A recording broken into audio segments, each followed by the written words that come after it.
Hey, welcome back everybody. It's been a while since I did a video, but I've got something to show you, so I'm gonna make another video. So this is an oil catch can. This is made by UPR. It's a pretty decent one from what I can tell. I've had these on previous vehicles. I had one on my Focus RS, I had one on my Explorer ST. So, and this is one of the better built ones I have. So again, UPR, there's a deal if you go to the, I think on Ranger 6G, forum, they have a coupon code or something for it. But anyway, it is a canister to catch like the oil fuel mixture that comes out, and this is just a little filter, so that mixture comes in, it's able to settle through here and get pulled out, and then just the air goes back into the intake system. So what this does is it ties into the PCV system. So PCV is positive crankcase ventilation. So basically that is just a valve that comes off of your valve cover and goes back into the intake. And what happens is, as there's combustion going on the engine, a little bit of that combustion blows by the piston rings and ends up down in the crankcase. So you get this pressure building up in the crankcase, and that pressure has to go somewhere. If you didn't have a PCV system, it would come out through the oil dipstick, and that's no good. So what they do is, through the oil galleries, it comes up into the, through the heads, into the valve cover area, and they're able to take the blow-by that comes through, either unexploded fuel air mixture or just some exhaust, and they put it back in through the intake so it can burn up again and make its way out. In that blow-by that comes out, there's a little bit of fuel, there's a little bit of exhaust, there's a little bit of oil fumes, mist, whatever you want to call it. It's like oily gas, and it's going to go back in there. So that oil eventually is going to start settling and then work its way into your intake, gum up the valves a little bit, just gum up the intake in general, and also start settling down. So like in 20 or 30,000 miles, you take the charge pipe off your intercooler, and you might have oil sitting down there. So basically, this ties into the PCV system to separate out that oil and fuel mixture. And every time you change the oil, you just unscrew this thing and unscrew it, dump it into the oil, because you don't want to throw it in like a drain or something, because it is oil and fuel. So you dump it in there and you take it back to wherever you're going to dump off your oil. And then you just put this thing back on there and you're good to go. So this video is just going to be the install. Super easy to install, takes like 10 minutes max. But before I install, I want to show you what we're actually going to be replacing here. Okay, so a little bit dirty in here, but basically right here is your passenger side valve cover. This is the PCV U-tube that comes out of the valve cover, and it just goes around this bracket and goes right back in to the intake right here. So this is the passenger side. There is also one on the driver's side. All right, so on the driver's side, right here. So same idea, you've got this coming off your valve, and then it goes down and ties into your intake right here. So again, it's just going, where is it? Now this one actually goes in upstream of a turbo, I think. Where is this happening? So we got the intake coming in, this comes in. Okay, so that's interesting. On the passenger side, and that's the one we're going to be changing out, the passenger side goes from the valve cover into the intake, directly going into the engine. Like this is the last stop before the air goes in and gets, you know, fuel air mixture and then combusted. On this side, on the driver's side, it comes out and actually ties into the regular intake before it's even gone through a turbo, and then it's going to go back through the intercooler and everything. So you can get a single valve or a dual valve. I went with the single valve catch can, and it only takes the PCV off the passenger side. The dual valve takes both, and you're going to have 4 tubes in here. But for what I'm doing, I'm only doing the one. And really the idea, so the idea when you're doing the single, you have all this pressure in the crankcase. It's going to go up through the oil galleries and through the heads into the valve covers. So if you're able to relieve the pressure on the passenger side, you're going through the entire system, relieving the pressure on both. So it should be able to take it out of the other one as well. If you're really doing a lot of performance stuff, if you're adding bigger turbos, if you're tuning, if you're always driving in that high RPM, just putting tons of power out all the time, you should probably go with the dual valve, because then you're getting it from both sides of the heads. So, I mean, it's a little bit more, it's not a whole lot more work. It's just 2 more tubes that you got to put in there. So I may upgrade to that, but I wanted this for now, and it's super easy to install. So I'm just going to go ahead and do it. So what it comes with this bracket, and it's a little bit adjustable. So to put it on there, I'm going to actually take this part of it off. And then I just have this, and it's adjustable. You can loosen this and turn it, but it's going to be pretty flat. And I'm going to bring this out so you can see what I'm doing now. Okay, so on the driver's side, battery's right here. We're going to use this stud with this bracket holding the battery down and just stick this on here. And then it comes with a washer and a nut. Actually, the washer goes underneath. So put the washer on, put this on, and then we're going to put this nut down on here. It's a 1/2 inch nut, so I've got my 1/2 inch socket right here. I'll just tighten it in, super easy. All right, that's super solid now. And then all you gotta do is screw this into here. And it's nice that this is like tied into it so you can't actually drop it. The washer would fall, but whatever. All right, we're screwing it in there. And like I said, it's adjustable. You can move it back and forth in here. You've got this whole area, so really it's pretty good. Just I just get it centered up, make sure it's not touching or interfering with anything.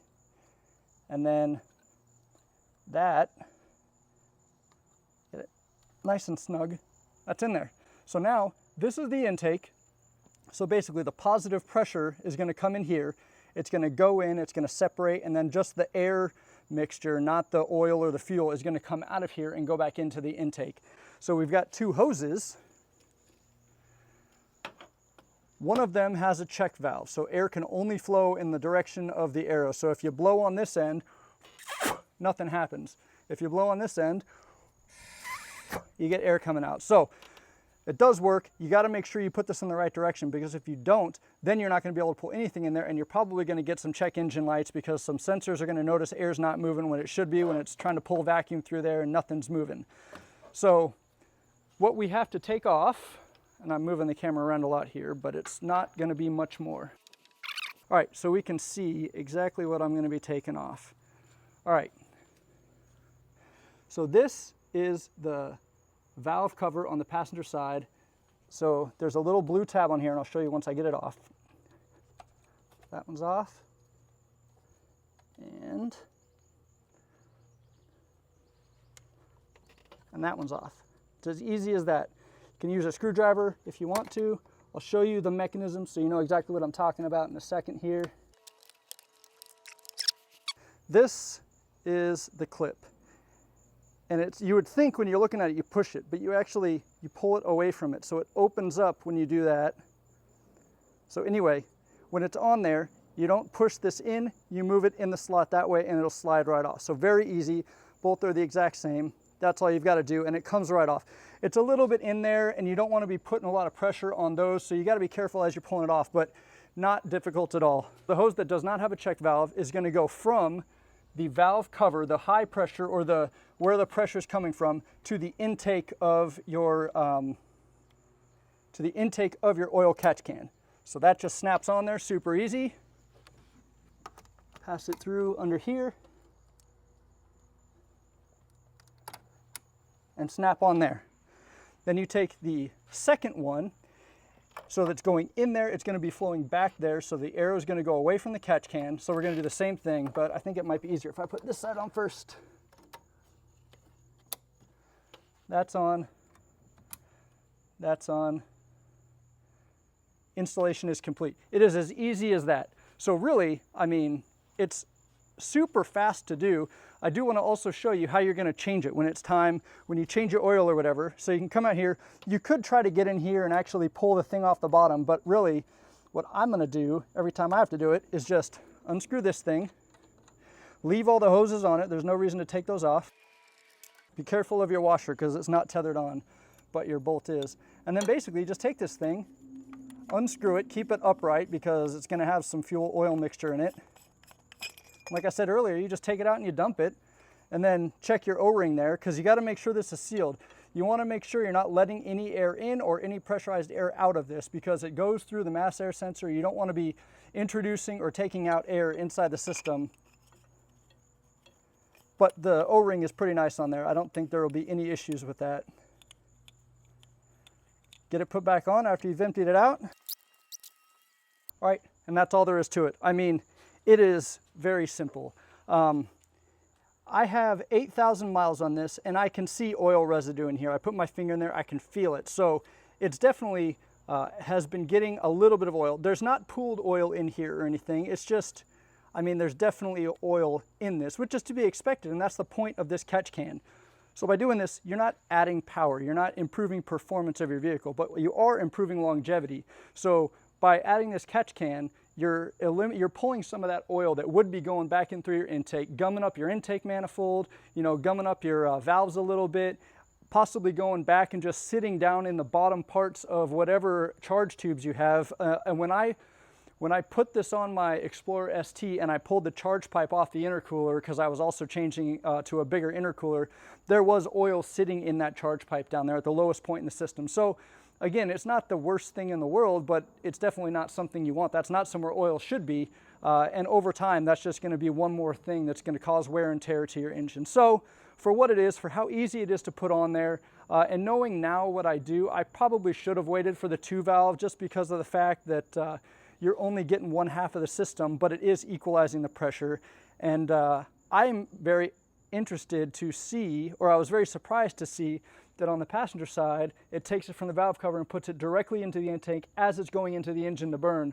On the driver's side, it takes it from the valve cover and puts it into the intake before it ever gets charged, before it ever goes into the turbochargers, through the intercooler and back into here. So that's another spot where you're adding oil upstream of a turbocharger, which is not ideal. But anyway, like I said, I might actually change this out and get the dual valve, or see if I can keep the brackets the same or something. I don't know. It's not the end of the world. But like I said, a little bit of oil in here. Now, save this piece, because if you have to take your truck back in for maintenance or something breaks on it, you should not have any issue going to a dealer with an oil catch can. I never had an issue with my Focus or my Explorer, but you never know what kind, you know what dealer you're going to better than I do. But some dealers would say, you have an aftermarket part, we're not touching it, warranty void. They can't do that. There are laws, they have to prove that it was the part you put on, but that's a hassle I don't want to deal with. So for me, as quick as this was, if I'm going in because something blew up and I'm still under warranty, I'm taking the catch can off, taking all the hoses out, just putting this back on and taking it in and having them deal with it. Because the last thing I want is for them to somehow be able to say, your oil catch can is the reason your engine exploded, and that's on you now. So just food for thought. Oil catch cans are actually better than not, and if they were less expensive, I'm sure they would be part of the factory thing. I don't know. Maybe I should just learn when to stop talking. And when you buy it, you get a cool sticker. So the only thing you need to put this thing in is a 1/2 wrench. That's it. And 15 minutes. Yeah. All right. There you go. Cheers.